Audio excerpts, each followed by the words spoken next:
여러분 반갑습니다. 새해 첫 주일인데요. 우리 함께 예배하게 된 성도님들과 새해 인사를 나누고 시작했으면 좋겠습니다. 예년 같으면 새해 복 많이 받으세요 이렇게 인사를 나눌 텐데 오늘은 특별히 다른 인사로 나누기를 원합니다. 2018년은 성령의 능력으로 성령과 함께 갑시다. 이 인사를 함께 나누십니다.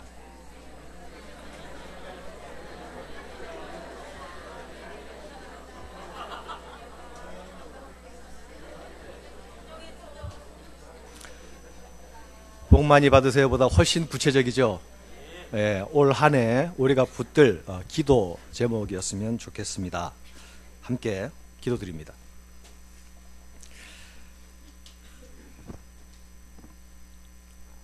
거룩하신 아버지, 주께서 말씀으로 이 시간 우리 가운데 찾아오실 시간입니다. 타담한 막대기와 같은 존재들을 주께서 부르셔서 주의 음성 들을 귀를 주시고 주의 말씀 앞으로 나오게 하셨사오니 주님, 이 시간도 주의 성령께서 우리를 찾아오셔서 주의 백성들 가운데 주의 말씀을 들려주시옵소서. 주의 빛을 비추어 주시옵소서. 예수님 이름으로 기도드립니다. 아멘.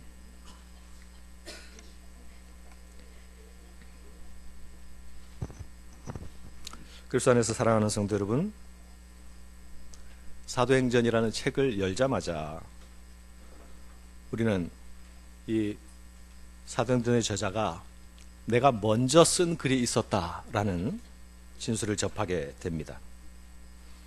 우리는 그 글이 어떤 글인지 잘 알고 있습니다.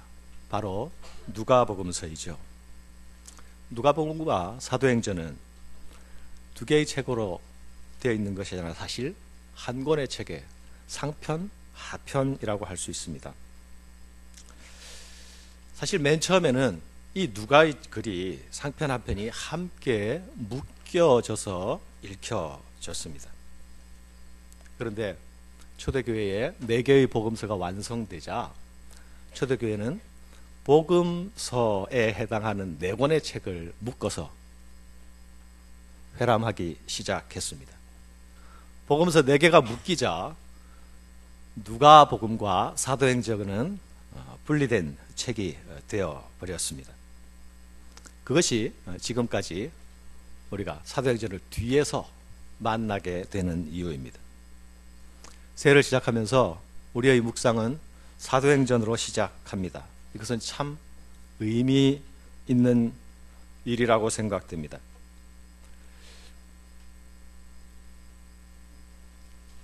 어떤 성경 읽기표에는 구약과 신약, 성경의 4군데 본문을 하루에 다 살펴서 묵상할 수 있도록 그렇게 구성된 성경 읽기표가 있습니다.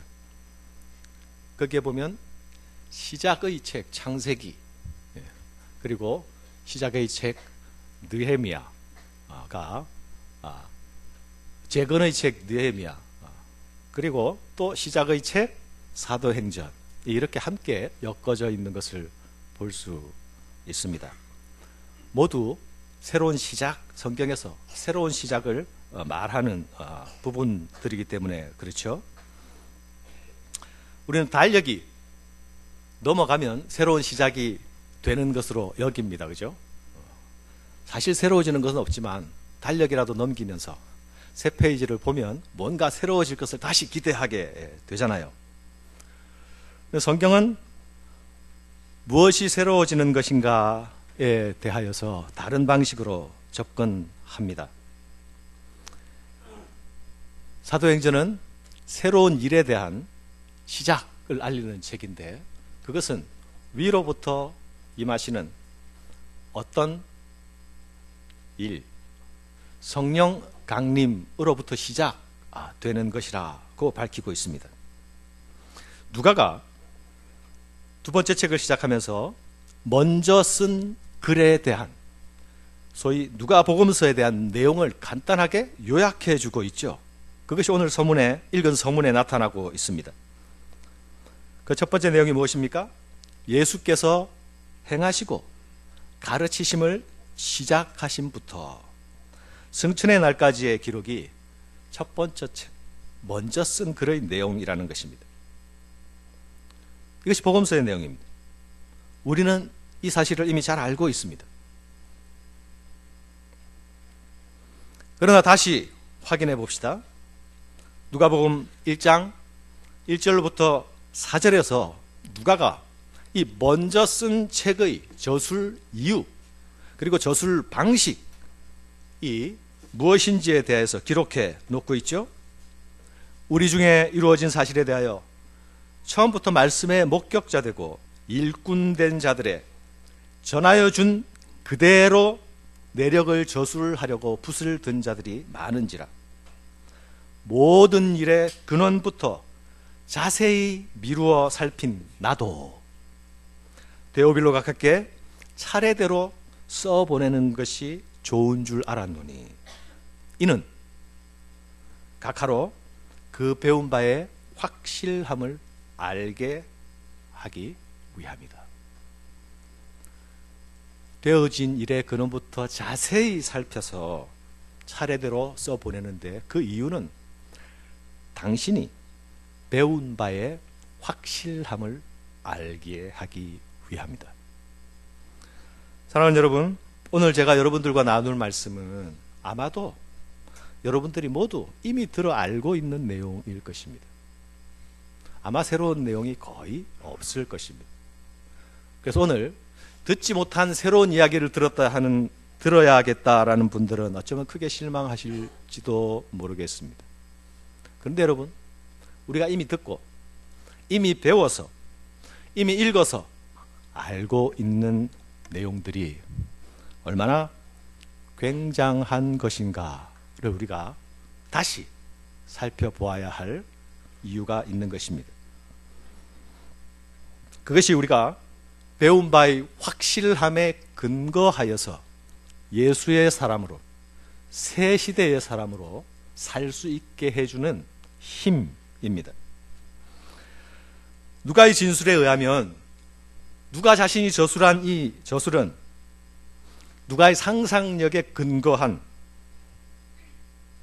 누가의 작품이 아니라는 것입니다.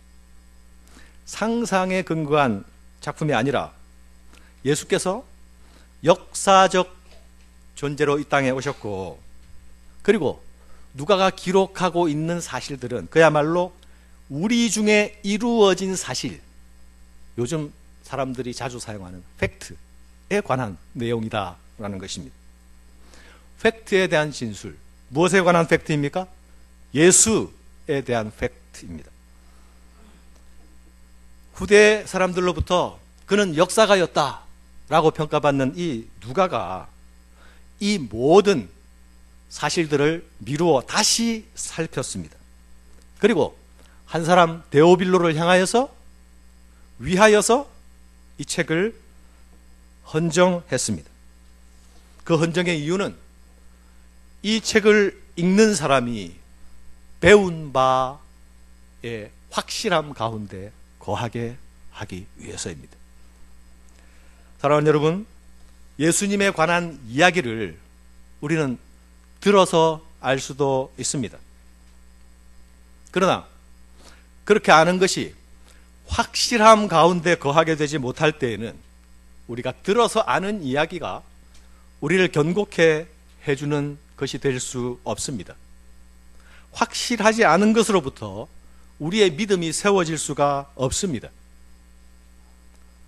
우리는 복음서에 나타난 예수님의 행적과 가르침의 확실함 가운데 서 있습니까? 그러기를 바랍니다. 이 확실함이 왜 필요한 것입니까? 그것은 우리가 가지는 믿음이라는 것이 세상 사람들이 그렇게 말하듯이 허황된 그림, 자기들끼리만 자기들끼리만 주장하는 집단 체면의 상태가 아니라 확실히 이루어진 역사적 사실에 기초하고 있는 믿음이라는 것, 이것이 중요하다는 것입니다. 왜입니까? 하나님께서는 우리의 상상 속에서 일하신 것이 아니고, 공상 속에서 일하신 것이 아니고, 단지 우리의 기대, 소망 속에서 일한 것이 아니라 역사 가운데 찾아오셔서 자신을 나타내 보여주셨기 때문입니다. 예수님은 우리 가운데 찾아오셨고, 우리가 머무는 시간 가운데, 공간 가운데서 머무셨고, 그 가운데서 행하시고 가르치셨습니다. 이렇게 분명한 그분의 역사성을 외면하면 기독교는 존재할 수가 없습니다. 우리는, 우리의 믿음, 우리의 신앙은 이 땅에 찾아오신 하나님의 역사성에서 출발하고 있는 종교입니다. 사랑하는 여러분, 누가가 지금 우리에게 들려주고 있는 이야기는 어떤 이야기입니까? 누가가 복음서에서 들려주었던 이야기는 어떤 이야기였습니까? 혹시 여러분이 새해 첫날 사도행전 1장의 첫 부분을 묵상하면서 아, 누가가 먼저 쓴 글이 있었구나 라고 하면서 누가복음을 가만히 들춰서 처음부터 살펴보신 분은 혹 계십니까? 우리가 알고 있는 이야기지만 알고 있던 것을 되살려서 그리고 한 줄로 엮어 다시 그 앞에 서보는 일은 우리를 언제나 새롭게 합니다. 누가가 들려준 복음서의 이야기는 한 사람, 예수, 나사렛 예수라는 사람으로 시작된 이야기입니다. 그분을 따르는 무리가 있었습니다. 소수의 무리들이었습니다. 그들은 당대에 영향력 있는 사람들이 아니었죠. 유명하지도 않았습니다. 재력을 가지고 있지도 않았습니다. 똑똑한 지식을 가지고 있는 사람들도 아니었습니다. 예루살렘의 사람들은 처음 그들을 볼 때에 무식한 사람들, 갈릴리 사람들, 비하하고 비아냥거리는 태도로 그들을 대했습니다. 그런데 여러분, 사도행전 17장 6절에 보면 이 별 볼 일 없던, 무시할 수밖에 없는 이 소수의 사람들이 세상을 뒤집어 놓습니다.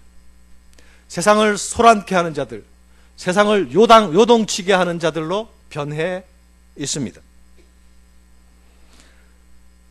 그리고 시간이 조금 더 흐르면 이들은 당대의 로마 제국을 전복시킵니다. AD 313년에 기독교를 지속적으로 탄압하고 핍박하던 로마 제국이 기독교를 공인하게 되죠. 이 기독교의 공인은 로마 제국이 더 이상 기독교를 공식으로 인정하지 않으면 제국을 유지해 갈 수 없을 만큼 이 되었다는 것을 의미합니다. 사랑하는 여러분, 기독교 이야기는 또한 교회 이야기입니다. 그런데 교회의 이야기는 예수님의 이야기입니다. 예수님의 이야기는 사실에 기초한 이야기이며 역사에 기초를 두고 있는 이야기입니다. 누가는 지금 이 이야기, 이 예수님의 이야기를 이어서 해 나가려고 합니다. 그분에 대한 이야기는 분명히 그분의 행하심과 가르치심에 대한 이야기는 앞에서 진술했다고 했습니다. 먼저 쓴 글에 그분의 죽으심과 부활과 승천까지를 모두 이야기했다고 말했습니다. 그런데 여러분, 그것 말고 그분에 대한 이야기가 더 필요합니까? 누가는 먼저 한 이야기로 충분하지 않다고 말합니다. 어떤 사람들은 그것으로 먼저 한 이야기로 충분하다고 말하는 사람들도 있습니다. 예수님을 당대의 위인이요 위대한 도덕 선생으로 생각하는 사람들도 있죠. 그들은 복음서에 기록되어 있는 예수님의 가르침, 특히 산상수훈, 이런 것들만 우리에게 있으면 된다. 그것으로 족하다. 그것 외에 더 무엇이 필요하겠나? 라고 말하는 사람들입니다. 그러나 여러분, 예수님은 우리에게 도덕교사가 되기 위해서 찾아오신 분이 아니시죠? 윤리선생이 되기 위해서 찾아오신 분이 아니시죠? 예수님은 우리에게 정치 이데올로기를 선전하기 위해서 오신 분도 아니시죠? 예수님은 죄의 문제를 해결하러 오셨습니다. 죄사함의 회개를 통해서 얻을 수 있는 구원을 주시기 위해서 이 땅에 오셨습니다. 회개하고 구원받은 자들만이 들어갈 수 있는 하나님 나라를 선포하고 전파하기 위하여서 오셨습니다. 누가는 왜 먼저 쓴 글로만 충분하지 않다고 생각하고 있습니까? 예수님의 가르침에서, 예수님의 행하심에서, 예수님의 기사와 이적에서 하나님 나라의 지위와 권능이 나타났습니다. 그리고 그분의 죽으심과 부활을 통해서 죄의 문제를 해결하셨습니다. 그것으로 충분하지 않습니까? 그리고 그분은 승천하셨습니다. 그런데 여러분, 그분의 승천은 이제 그분이 이 땅에서 모든 임무를 마치고 쉬시기 위하여서 올라가신 승천이 아니라는 것입니다. 성경은 승천하신 예수께서 하나님의 보좌 우편에 앉으셨다고 증언합니다. 하나님의 보좌는 하나님이 쉬실 때에 앉는 의자가 아니죠. 하나님의 보좌란 하나님의 통치의 좌소입니다. 다시 말하면 우주를 통치하시는 하나님의 집무실을 하나님의 보좌라고 합니다. 예수님께서 하나님의 보좌 우편에 앉으셨다는 것은 하나님께서 통치하시던 그 집무실에 이제 집무 집행자가 예수님이 그 일을 하시게 되었다는 것을 의미합니다.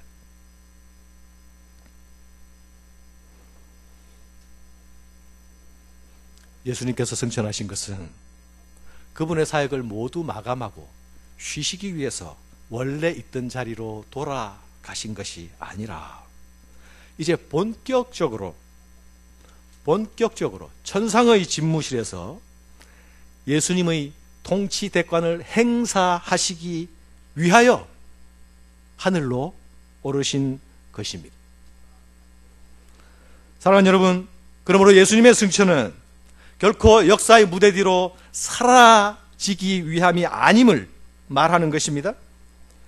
1절에 보면 예수께서 행하시며 가르치기를 시작하심부터 라고 되어 있죠. 행하시며 가르치시기를 시작하심부터. 여러분은 이것을 그냥 읽어 내려가셨을 것입니다.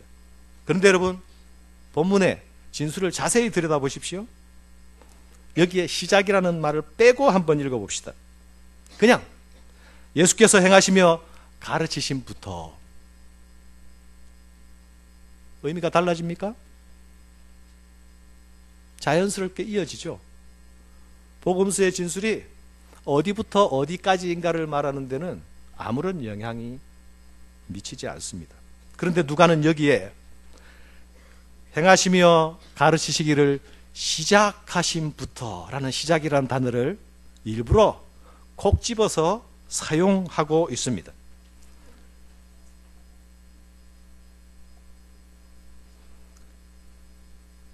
이것은 누가가 아주 의도적으로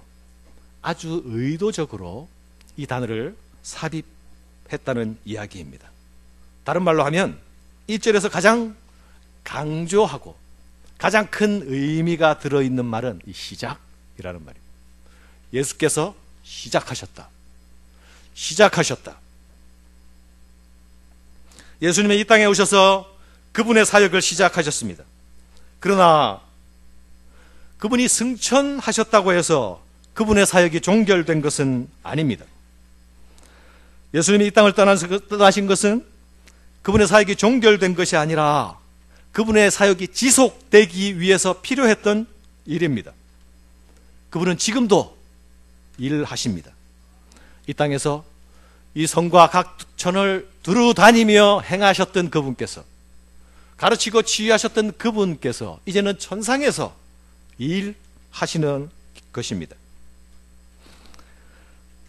이전에 소개한 예수님 이야기는 결코 종결된 이야기가 아닙니다. 지금도 계속 이어지는, 계속되고 있는 이야기입니다 라는 의미를 전달하기 위해서 시작이라는 단어를 사용하고 있습니다. 사랑하는 여러분, 예수님의 사역은, 시작하신 그 사역은 어떻게 계속되고 있습니까? 예수님은 제자들에게 성령으로 세례를 받을 것이라 말씀하셨죠? 이 약속은 곧 성취됩니다. 오순절에 성령이 강림하신 것이죠. 베드로가 오순절 성령 강림 후에 그 성령 강림으로 일어난 사건을 기이하게 여기는 사람들 앞에 서서 설교할 때에 사도행전 2장 33절에 보면 이렇게 증언하고 있죠.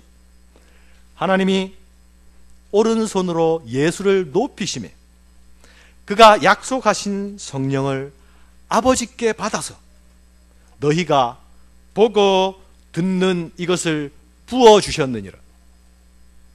누가 하셨다고요? 성령의 임하심이, 성령 강림이 누가 하신 일이라고요? 예수께서 하신 일이라고요. 이 땅에서 가르치고 행하시던 그분께서 이제 천상에서 너희가 보고 듣는 이것을 부어주셨다. 예수님은 제자들에게 성령이 임하면 너희가 권능을 받게 될 것이라고 하셨습니다. 성령이 임하자 그들은 달라졌죠. 그들은 배우지 않은 언어로 말하기 시작했죠. 더욱 놀라는 것은 그들은 성령이 임하자 그들은 예루살렘의 중심부에 우뚝 섭니다. 그 전까지는 누구의 집에서 가만히 숨어서 숨죽이고 드러나지 않게 있다가 성령이 임하시니 예루살렘의 중심부에 우뚝 서게 되는 것입니다. 그리고 담대히 말하기 시작합니다. 더 이상 숨죽이며 세상의 눈치를 보고 있는 자들이 아닙니다. 세상을 향해 담대히 외치는 자들이 되었습니다. 무엇라고 외쳤습니까? 우리가 이 일의 증인이라. 우리가 이 일의 증인이라. 무슨 말입니까? 제자들이 서서 선포하던 바로 그 자리는 예수를 못 박아 죽이라고 하던 자리였고 예수는 그곳에서 못 박혀 돌아가셨습니다. 우리가 이 일의 증인이라. 이 진술에는 예수님을 너희들이 못 박은 것처럼 우리에게 돌을 던지려면 던져라. 우리에게도 그렇게 하려면 하거라. 우리는 더 이상 두려움에 사로잡혀서 덜덜 떨고 있는 자들이 아니다. 우리는 더 이상 비겁한 자들이 아니다. 너희가 못 박아 죽인 그 예수를 하나님은 주와 그리스도가 되게 하셨다. 거침없이 그들은 증인의 선포를 이어가고 있습니다. 그들에게 권능이 임한 것입니다. 사도행전 3장으로 가면 여러분 성전 미문에서 구걸하던 사람을 만나게 되죠. 나면서부터 걷지 못했습니다. 그가 일어나 걷고 뛰고 하나님을 찬양하는 사건이 나타나죠. 우리는 이 기사를 읽으면 마치 복음서에서 예수님이 각 성과 촌을 두루 다니시면서 가난한 자, 병든 자들을 치유하시고 살피시는 그 모습을 보는 듯한 착각에 사로잡힙니다. 그런데 여러분, 그것은 착각이 아닙니다. 그것은 사실입니다. 복음서에서 치유의 권능으로 하나님 나라의 임함을 스스로 선포하셨던 예수 그리스도께서 이제 그의 증인들을 통하여 계속 일하고 계신 것입니다. 그 능력은 결코 사도로부터 나온 것이 아니었죠. 사도들과 함께 하는 성령의 권능으로 가능해진 것이었습니다. 베드로는 그의 설교에서 예수께서 이 성령을 부어주셨다고 말씀하십니다. 그렇습니다. 사도행전은 사도들의 행적을 기록한 책인 것 같이 보이지만 자세히 살펴보면 그렇지 않습니다. 우리는 사도행전의 진정한 주인공이 사도들이 아니라 예수 그리스도인 것을 다시 확인하게 되는 것입니다. 복음서에서 일하시던 그 예수 그리스도께서 여전히 일하고 계신다는 사실을 여기서 다시 확인하게 되는 것입니다. 사랑하는 여러분, 성령 강림과 함께 새 시대가 열립니다. 사람들은 그것을 교회의 시대라고 부릅니다. 예, 맞는 말이기도 합니다. 그렇다면 복음서는 예수님의 시대이고 사도행전은 교회의 시대, 이렇게 되는 것입니까?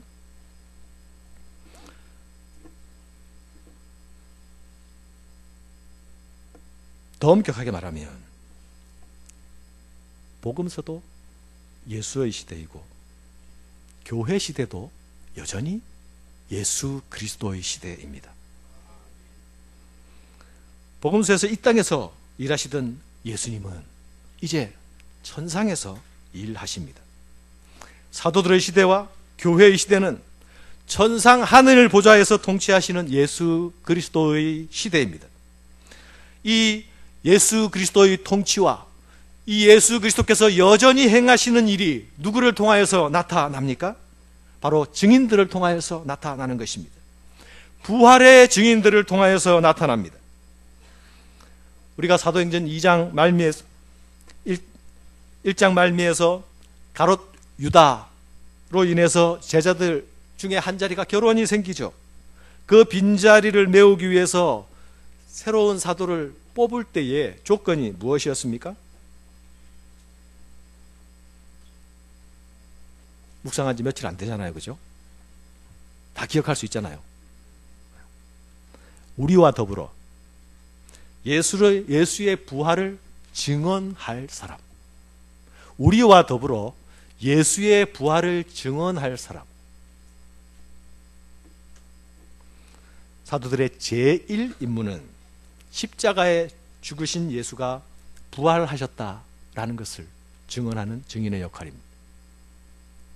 베드로의 설교에서도 동일한 선포가 나타나죠. 그런즉 이스라엘 온 집은 확실히 알지니 너희가 십자가에 못 박은 이 예수를 하나님이 주와 그리스도가 되게 하셨느니라. 사도행전에서 일관되게 선포되는 말씀은 부활하신 그리스도입니다. 그 부활하신 예수님이 우리의 주와 그리스도가 되셨다라는 것입니다. 부활하신 것은 팩트고, 그리고 그 팩트에 근거한 믿음이 그분이 우리의 주님이시오, 그분이 우리의 메시아라는 것입니다.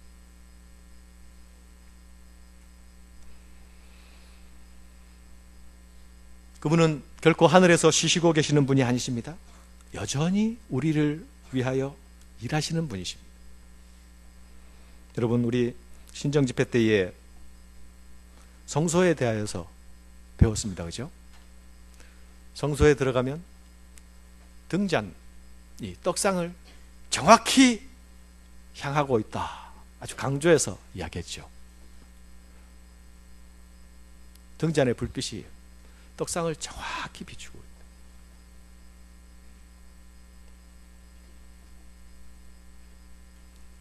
떡상에 있는 떡들은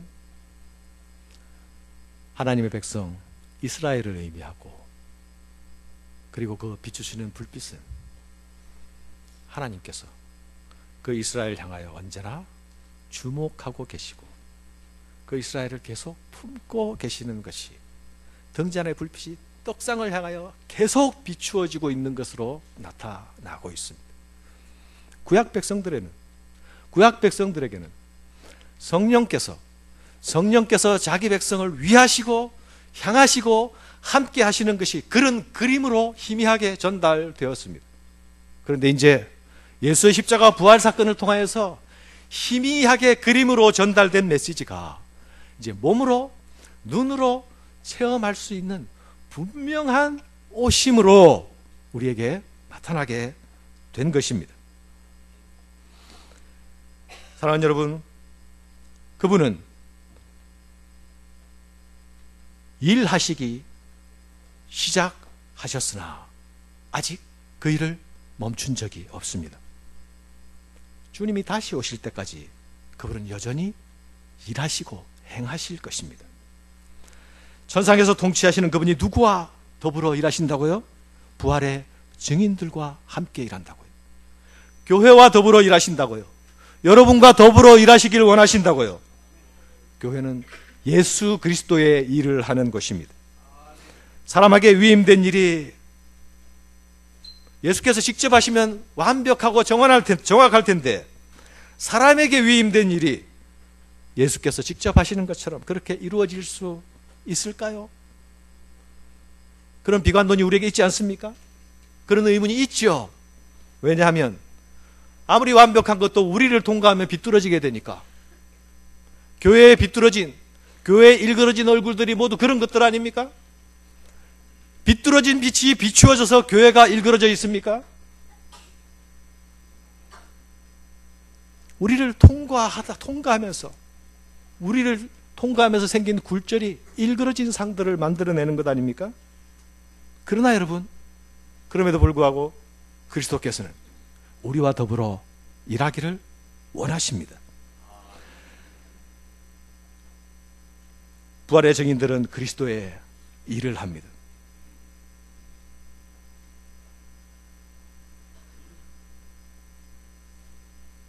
사람이 그리스도의 일을 하는 것에 대한 너무 비관적인 생각에 머물러 있는 것은 불신앙입니다. 너무 낙관적인 생각에 머물러 있는 것은 교만입니다. 왜입니까? 예수께서는 그 일을 가능하게 하기 위하여서 성령을 보내어 주셨기 때문입니다. 성령 안에서는 모든 것이 가능할 것입니다. 그러나 성령 밖에서는 모든 것이 불가능할 것입니다. 모든 것이 왜곡될 것입니다. 모든 것이 삐뚤어질 것입니다. 하나님은 바른 빛을 비추어 주시지만 우리를 통과하면 일그러진 그림들이 나타나게 될 것입니다. 그것을 가능하게 하시는 분이 누구시라고요? 성령께서. 예수님은 내가 가는 것이 너희에게 유익이라 말씀하시지 않았습니까? 이것은 그분이 보내어 주실 성령께서 우리와 더불어 행하실 것을 두고 하신 말씀이 아닙니까? 성령은 우리의 지각을 깨우쳐 주죠. 우리의 왜곡되고 희미하고 어두운 지각을 깨우쳐 주십니다. 우리의 지각에 빛을 비추어 주십니다. 주님께서 제자들에게 말씀을 자세히 풀어서 따로 과외 학습을, 따로 공부를 시켜 주셨던 것처럼 성령께서는 우리에게, 우리의 교사가 되어 주셔서 말씀을 깨닫게 하십니다. 묵상하는 자들은 이 깨닫게 하시는 성령님 앞으로 나아가야 합니다. 예수께서 능력으로 일하신 것처럼 성령께서는 부활의 증인들에게 능력을 부어 주십니다. 예수께서 만나는 사람들마다 긍휼히 여기시고 불쌍히 여기셨던 것처럼 성령께서는 상한 자기 백성을 긍휼히 여기십니다. 그 백성을 위로하십니다. 예수께서 죄를 담당하시되 자기 목숨을 들이시고 피 흘리신 것처럼 성령께서는 죄를 미워하게 하시고 죄와 더불어 싸우게 하십니다. 예수께서 이 땅에서 하늘의 하나님의 아들이심을 선포하신 것처럼 성령께서는 이 땅에 오신 예수님이 누구신지 알게 하기 위해서 가르치시고 깨우치십니다. 예수님이 우리의 목자 되셨던 것처럼 성령께서는 우리의 갈 길을 인도하십니다. 사도행전의 처음부터 끝까지 이 성령의 일하심이 일관되게 나타나고 있습니다. 그래서 사람들은 사도행전을 성령행전이라고 부르기도 합니다. 저는 이 말을 좋아합니다. 그러나 좋아하지만 이 말은 정확한 말이 아닙니다. 사도행전은 사도들의 행전도 아니요 성령의 행전도 아닙니다. 사도행전은 여전히 일하시고 계시는, 자신의 일을 시작하시고 지금도 일하시는 그분의 행전입니다. 예수행전입니다. 우리는 사도행전에서 여전히, 사도행전 안에서도 여전히 일하시는 예수님의 모습을 여기저기서 확인할 수 있습니다. 사도행전 7장으로 가면 집사 스데반의 순교 사건이 기록되어 있죠. 집사 스데반이 은혜와 권능이 충만하여서 민간의 표적을 행하니까 사람들이 그를 주목하고 반대자들이 나타났습니다. 그들은 스데반과 더불어 쟁론하지만 성령이 지혜로 함께 하시는 스데반을 이겨낼 수가 없습니다. 이겨낼 수 없으니 어떻게 해요? 제거해 죽이기로 합니다. 긴 설교를 마치고 스데반이 돌에 맞기 직전에 그의 눈이 열리면서 본 것이 무엇입니까? 예수 그리스도의 모습이죠. 여러분은 그 모습을 기억합니까? 그분이 보좌에서 서신 것을 보고, 하늘이 열리고 예수께서 보좌에서 서신 것을 보고입니다. 하나님 우편에 서신 것을 보았습니다. 왜 예수님이 서 계십니까? 부활의 증인들에게 담대한 전투를 응원하기 위해서 그분이 앉아서 계실 수가 없었던 것입니다. 일어서신 것입니다. 교회의 성실한 전투를 그분의 마음을 같이 하기 위하여서 일어서신 것입니다. 스데반이 어떻게 위대한 예수의 사람, 예수의 증인, 순교자가 될 수 있었을까요? 일어서서 응원하시는 그 예수님의 강력한 지지가 가능하게 했던 것입니다. 사람은 결코 영웅일 수 없습니다. 사람 홀로는 가능할 수가 없습니다. 그것뿐입니까? 스데반의 처형장에 함께 있었던 한 인물이 있었죠. 박해자로서 그 공간에 함께 있었습니다. 그는 스데반이 죽는 것을 마땅하다고 생각하던 사람입니다. 그는 스데반을 죽이는 자들을 응원하고 있었던 사람입니다. 예수님은 보좌에서 스데반을 응원하고 있는데 이 한 사람은 스데반을 죽이는 자를 응원하고 있었습니다. 바로 사울이라는 청년이죠. 예수님의 일하심은 그에게도 나타나죠. 적대자 사울을 찾아가십니다. 그리고 말씀하시죠. 사울아, 네가 어찌하여 나를 박해하느냐? 나는 네가 박해하는 예수라. 그분이 시작하신 일을 여전히 계속하고 계신다는 사실을 사도행전은 우리에게 지속적으로 말해주고 있습니다. 그분은 부활의 증인들과 함께 하시기도 하고 그들을 돕기도 하시면서 그분의 일을 행하십니다. 적대자들을 향해서는 꾸짖고 경책하는 모습으로 나타나십니다. 교회 안에서 일하시고 교회를 위하여 일하시며 성도 안에서 일하시고 성도를 위하여 일하십니다. 사랑하는 여러분, 이 예수님의 일하심은 성령의 일하심을 통해서 나타납니다.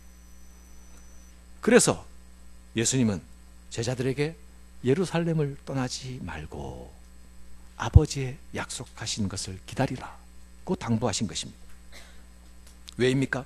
그들은 성령으로 세례를 받아야만, 성령의 부어주심이 그들에게 임해야만 부활의 증인의 사역을 감당할 수 있게 되기 때문입니다. 제자들에게 예루살렘은 떠나고 싶은 장소였죠. 제자들에게 예루살렘은 슬픔의 장소, 아픔의 장소, 공포의 장소였습니다. 따르던 스승을 잃었던 곳이 예루살렘입니다. 그들에게 큰 충격이었습니다. 게다가 살아가던 스승을 배반하고 부인한 곳이 예루살렘이었습니다. 다시 돌아보아 생각할 때마다 살을 뜨는 끔찍한 기억입니다. 게다가 예수를 못 박아 죽인 예루살렘의 권력과 힘은 그들에게도 언제든지 미칠 수 있었기에 그것은 공포 그 자체였습니다. 그들은 할 수만 있으면 이 예루살렘을 훌쩍 멀리 떠나고 싶었을 것입니다. 그래서 예수님은 떠나지 말라고 명령하신 것입니다. 그들에게는 지금 변화가 필요합니다. 슬픔을 극복할 용기가 필요했죠. 스스로 무가치한 사람이다, 내가 이런 벌레만도 못한 존재인가라는 자책과 괴로움에서 자유와 치유가 필요합니다. 그들이 가지고 있는 공포를 극복할 담대함과 용기가 필요합니다. 이 모든 것을 가능하게 할 위대한 방편이 마련되어 있습니다. 바로 성령의 임하십니다. 하나님이 우리와 함께 오셔서 우리와 함께 거하시며 우리를 감싸 안아주시는 바로 성령의 임하심이 이 모든 것을 가능케 해주시는 것입니다. 이 성령을 부어주시는 성령의 세례가 필요했습니다. 부활하신 예수님께서 제자들과 교회를 향하여 주시는 선물입니다. 그분의 죽으심과 부활을 통해서만 주실 수 있는 선물입니다. 사랑하는 여러분, 제자들은, 증인은, 교회는 이 선물을 받아야만 증인의 사역을 감당할 수 있습니다. 제자들은 성령이 임하기 전에도 예수께서 부활하셨다는 사실을 이미 잘 알고 있었습니다. 그런데 제자들이 우리 주님이 부활하셨어 라는 것을 알고 있는 지식으로 충분하지 않았습니다. 그들이 아는 것을 담대하게 선포할 능력이 있어야 했습니다. 증인의 사역을 감당할 능력이 필요했습니다. 제자들 자신도 처음에는 예수의 부활을 믿지 않았던 사람들이 아닙니까? 그런데 부활하신 예수께서 끊임없이 찾아가셨죠. 엠마오로 가던 제자를 향해 찾아가시고, 제자들끼리 모이는 데를 찾아가시고, 도망가 있는 자리까지 끝까지 갈릴리 바닷가로 찾아가셔서 말을 시키고 대화를 하고 함께 먹으시고 성경을 풀어서 가르치심으로 그들이 만나고 있는 분이 부활하신 예수라는 사실을 알도록 하셨습니다. 예수님이 부활 후 40일 동안 하신 일이 자신의 부활을 제자들에게 인식시켜주는 일과 하나님 나라에 관한 일, 두 가지였습니다. 제자들에게 예수님이 부활했음에도 불구하고 부활하신 사실을 받아들이는데 그만큼 시간과 예수님의 일하심이 필요했습니다. 당연히 세상은 예수님의 부활이 사실이라 할지라도 결코 믿을 수가 없습니다. 그렇지 않습니까?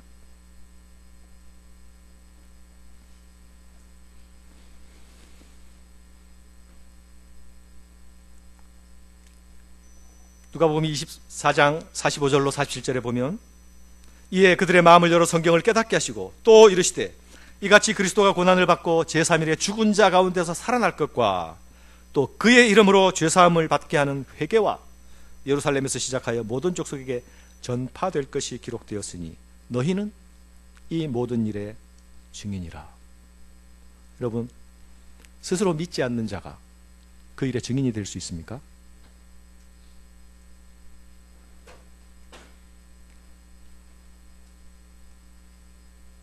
요즘 세일즈맨 교육을 시키는데도 자기가 파는 상품이 세상의 최고 상품인 것을 믿게 하기 위해서 세뇌를 시키죠.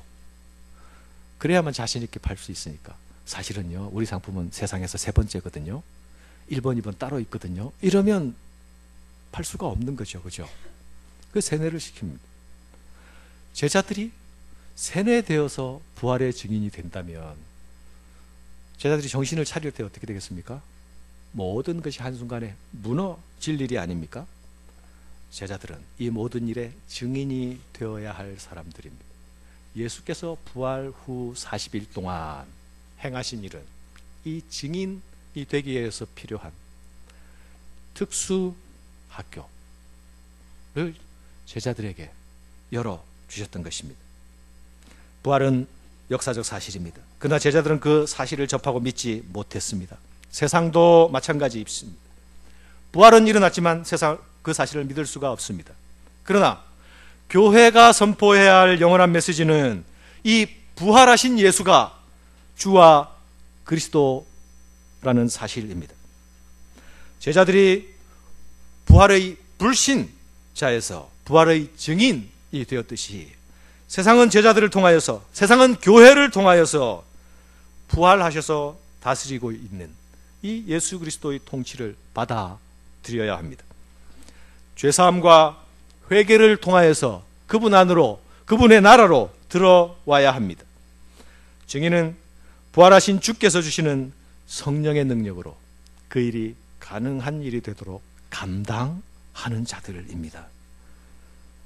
사랑하는 여러분, 성령이 임하셔야만 했습니다.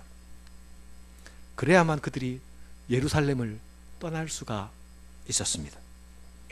성령이 임하셔야만 그들은 두려움에서 떨쳐날 수가 있었습니다. 그래야만 그들이 필요한 능력을 받을 수 있었습니다. 그래야만 증인의 사역을 감당할 수 있었습니다. 예수께서 부활하셨다고 자동적으로 모든 것이 이루어져 버린 것이 아닙니다. 부활 이후에도 성령의 능력에 의하여 살지 못하면, 우리가 부활을 믿는 자라 할지라도 성령의 능력으로 살지 못하면 우리는 여전히 명목상 그리스도인, 경건의 모양은 있으나 경건의 능력은 없는 그리스도인, 무늬만 그리스도인의 모습으로 서 있을 수밖에 없습니다. 내 속마음은 아닌데 나타나는 것은 무능한 왜곡된 그림과 모습일 뿐입니다.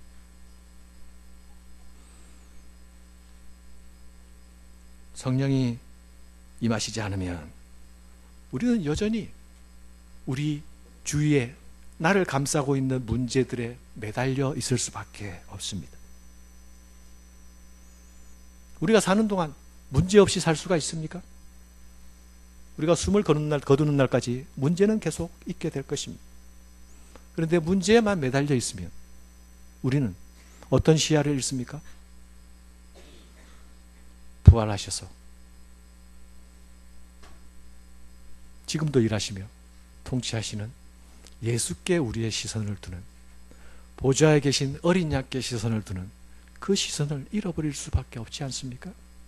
승리하신 그리스도의 모습에 우리의 시선을 두지 못한다면 우리가 이 땅에서 승리하는 그리스도인으로 살아갈 수 있겠습니까?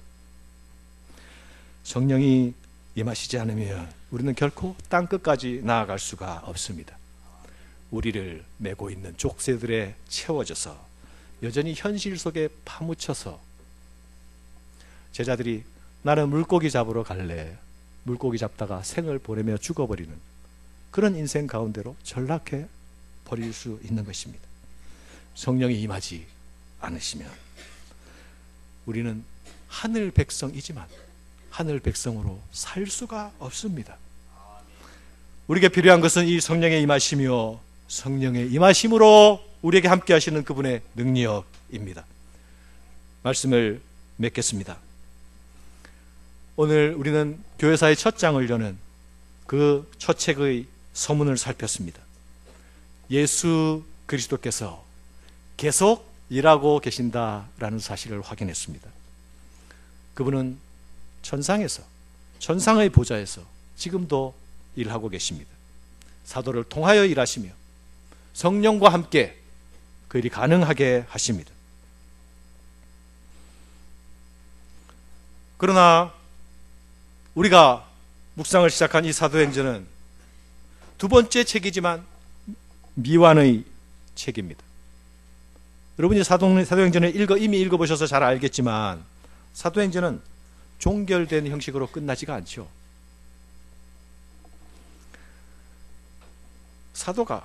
사도 바울이 감옥에 수감되어 있더라 라는 이야기로 끝납니다. 거기서 복음을 전하더라 라는 이야기로 끝나죠.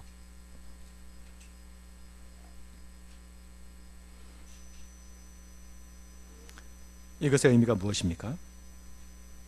사도행전이 완결되지 않은 작으로 끝나는 것은 사도행전의 이야기는 계속되고 있는 이야기이다. 누가의 진술의 맥락을 이어가면 행하심과 가르치심을 시작하신 예수 그리스도께서 계속 일하고 계시다. 사도들은 이 땅에서 일정한 시간을 살다가 돌아가지만 그 사도로부터 복음을 얻고 다시 예수의 증인이 된 자들을 통하여, 교회를 통하여 주님은 계속 일하고 계시다. 이 일은 주님이 다시 오실 때까지 계속될 것입니다.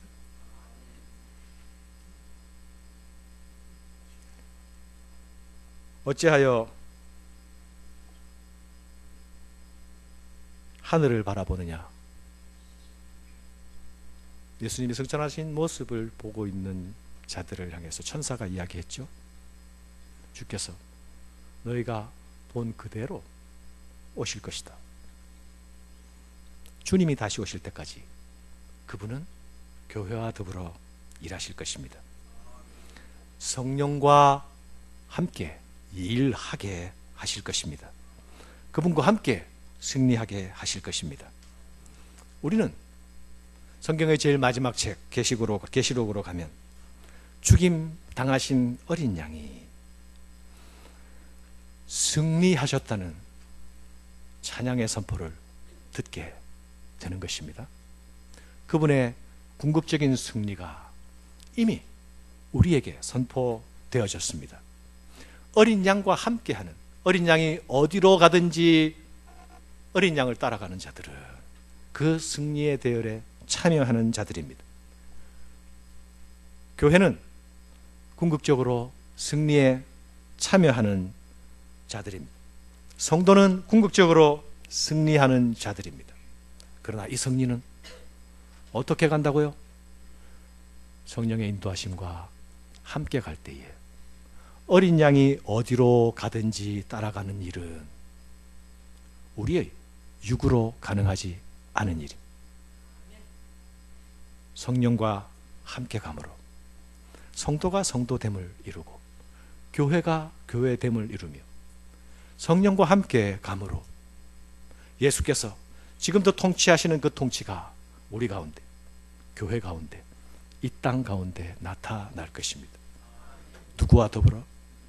예수의 증인들과 더불어, 여러분들과 더불어, 우리와 더불어입니다. 기도하겠습니다. 하나님 아버지, 주께서 열어주신 전혀 새로운 국면의 세상을 우리가 밝히 바라볼 수 있도록 우리의 눈을 열어주시며 여전히 천상에서 영광 가운데서 권능으로 통치하시는 주를 바라보면서 우리가 하늘에 속한 백성으로서의 자부심을 가지고 이 땅에서 의연하고 담대하게 살아갈 수 있도록 주여 도와주시옵소서. 우리가 이 땅의 연약 가운데 파묻힐 때에 우리의 인생의 영약의 장벽에 받쳐서 우리 스스로 약해지고 허물어질 때에 주께서 우리 가운데 일하시며 주의 시선을 우리에게서 떼지 않으시며 우리가 주의 이름을 위해서 분투할 때에 주께서 서서 응원하신다는 사실을 기억하면서 오로지 어린 양이 어디로 가든지 성실히 따라가는 성실한 추종자가 될 수 있도록, 주의 성실한 증인들이 될 수 있도록, 우리 교회가 그리할 수 있도록, 우리 가정이 그리할 수 있도록, 우리 자신이 그리할 수 있도록 주께서 우리에게 이 한 해도 성령으로 품어주시옵소서, 이끌어 주시옵소서, 인도하여 주시옵소서. 예수님 이름으로 기도드립니다. 아멘.